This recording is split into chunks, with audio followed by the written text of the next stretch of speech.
I'm Luisa Boada. I'm the CEO of Ravenswood Family Health Center in East Palo Alto, and I've been working there actually 14 to 16 years, depending on which role I had. So if you were going to talk to one of the executive directors who's here today, who might be thinking, could I apply for that? Should I? Oh, there's just no way we can take the time away. What would your advice be? So my first advice is you should be thinking about succession planning all the time, and thinking so that before you even think about going on sabbatical, have you thought about what would happen if you weren't there and how you would manage things? Because regardless of whether you got this award, we are not impermanent. And so it is important to make sure that your organization has depth in terms of people taking on those roles. So if you want to consider a sabbatical down the road, people are already thinking about stepping in and taking over responsibilities. So what are your plans when you take your time off? So I'm planning to go in August, September, and October. And I have a very big garden, so I'm going to do a lot more redesign of my garden. And I am going to, my son says I'm a hoarder, so I'm going to de-hoard my garage and other rooms in the house. And I'm going to Italy. And I'm going to do a walking tour from Assisi to Rome, which is about 200 miles. So, yeah. Yeah. Mm-hmm. You're welcome. So if you were to give some advice to someone who's considering applying for the sabbatical, what would it be? Well, if I were to give advice to somebody considering applying, I would say go ahead and apply. I think the process is really well thought out, and there is a whole way of planning and preparing that I think made my board and my staff, myself, very comfortable. So apply, tell your story, and it's worth it. So what are your plans during your sabbatical? Well, my plans during the sabbatical are to do a few things. I really want to focus on self-care. It's not something I've spent enough time on. My doctor suggested I really start doing yoga and Pilates, so I really want to make that a daily practice. I did marry my long-term partner recently, but we did a pop-up wedding over the weekend, and we didn't have a honeymoon, so we would like to travel to Southeast Asia for a honeymoon. And I have two incredible granddaughters. They're beautiful, and I would love to spend more time with them and with my family and just enjoying the little things, baking cookies with them and my daughter, taking walks, having time together, and just cherishing how special and beautiful they are to me. Life is precious and short. My sister was here with me today, and we lost both of our parents quite young, so we know how important it is to slow down and take care of yourself, to be around for the people that love you. So great opportunity for me. I got a ukulele for my birthday, so I guess I'm going to learn how to play the ukulele too, so that'll be fun.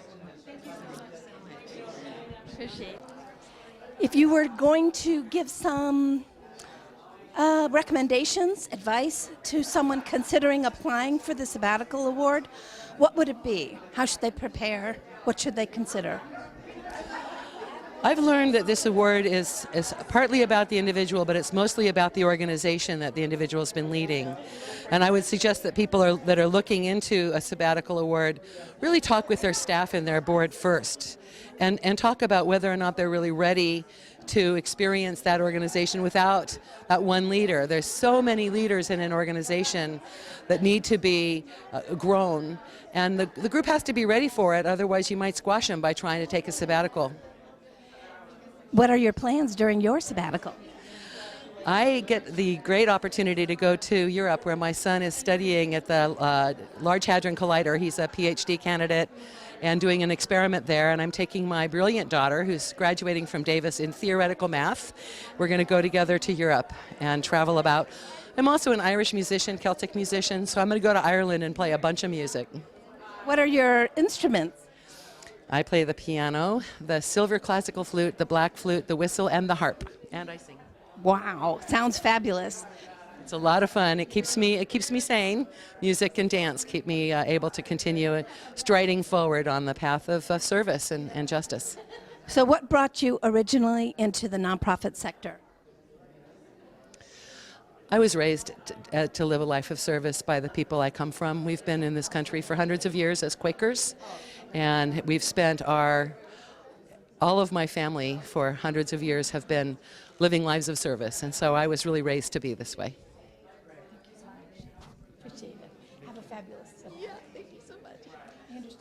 We have applying next year. What should they get ready? There's never any good time to apply, so I just say go for it. Go for it.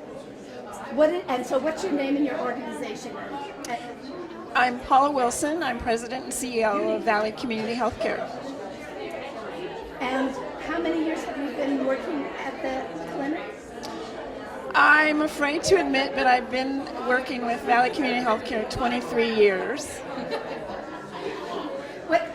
What is your plan to do when you're on your sabbatical? I'm going to take care of myself. I'm going to explore a little bit of the spirit inside of me. I'm going to do a little dancing and just take some well-thought time to just enjoy life. Thank you so much. Louis Shequin with Abode Services in the San Francisco Bay Area. What advice would you give to the current recipients who are getting ready to take their sabbatical? Well, I think the first thing I would say is definitely completely disconnect. Don't try to continue at all to stay connected to your job. Take full advantage and disconnect. I did that, and it was a wonderful experience in so many ways, and when I came back, it manifested in a significant improvement in my carrying out my duties. And, have you found any changes in your organization and how they do their duties?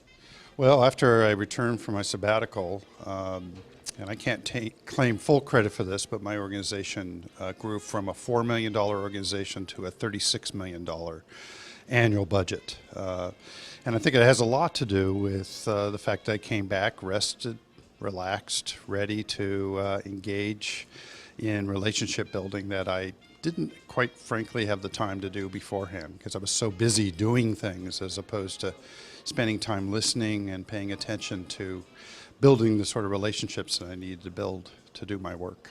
Is there anything else that you want to tell people about the value of taking a break?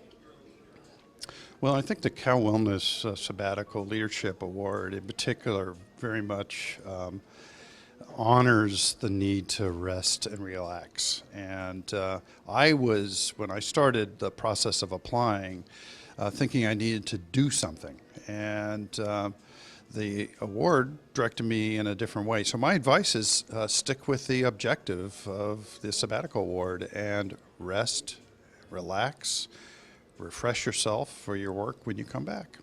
So my name is Deborah Odo-Kent, and I'm Executive Director of the Health Education Council in Sacramento.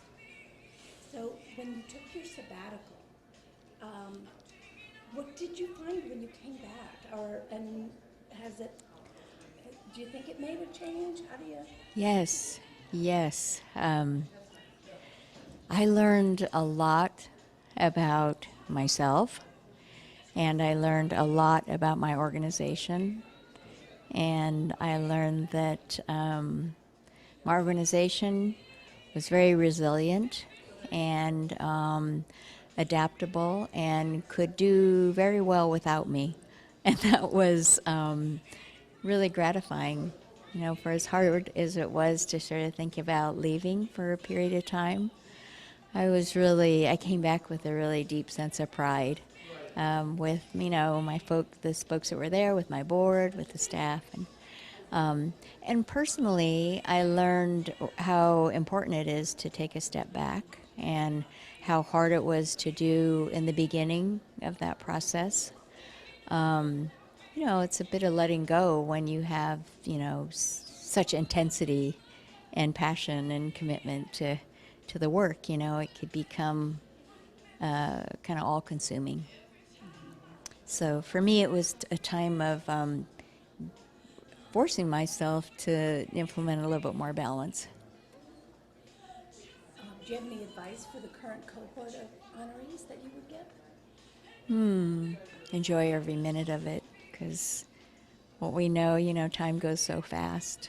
And I would say embrace every moment, because it's really a gift. It's a gift that you give yourself and your organization, and a wonderful gift from the foundation. Okay. So to someone that has never taken time off and doesn't know how they're going to take 3 or 6 months or whatever, all I can say is you have to do it. You have to learn to take care of yourself and do what you need to do for yourself, because you can't take care of other people if you don't take care of yourself. You can do it. What are your plans on your sabbatical? Well, I'm hoping to travel some and reconnect with some of my family that I've not spent any time with in ever as adults. And they're all in their 50s now, and I need to start spending some time with them. But also to reconnect with my husband of 35 years and just really spend some time traveling around and getting to know each other again.